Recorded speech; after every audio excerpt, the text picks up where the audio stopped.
Hello, my name is Cath and this video is part of community group Folks Kindful Cafe project, sharing the folklore of Shropshire. So get yourself a cuppa, watch and join in with us by posting on our Facebook page.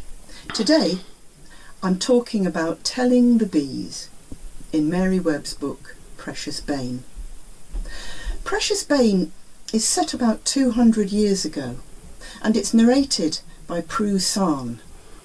Prue lives with her parents and her older brother Gideon on a remote farm in Shropshire. And early in the book, as I told in my last video, Prue's and Gideon's father dies. Well, because there has been a death in the family, Gideon goes to tell the bees. And in those days, beekeepers would tell bees of any significant family events. In fact, even today, some beekeepers still observe this lovely tradition. You would tell the bees if someone had died. You would tell the bees of happy events too. You would tell them perhaps of an impending wedding, or you would tell them if there had been a birth in the family. But most particularly, it was important to tell the bees of a death.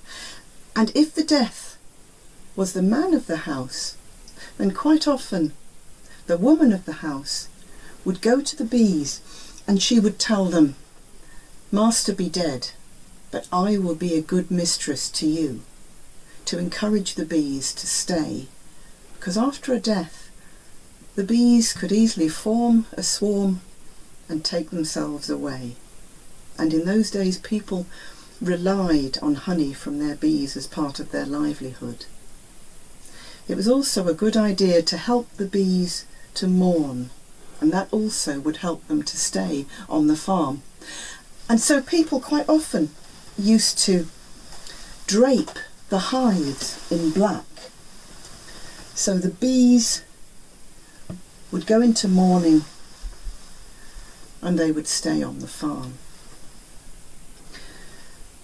Well, in the book Precious Bane, Mary Webb uses that tiny little anecdote, that little moment when Gideon returns and reports that he's told the bees, and she shows us his character and she shows us what's important to him, because he also says to his mother and his sister that the bees are happy, that he will now be master of the farm.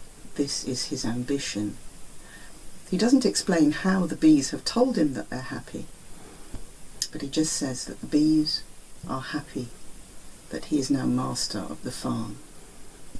And whether it does him any good, well, perhaps you can read the book yourself.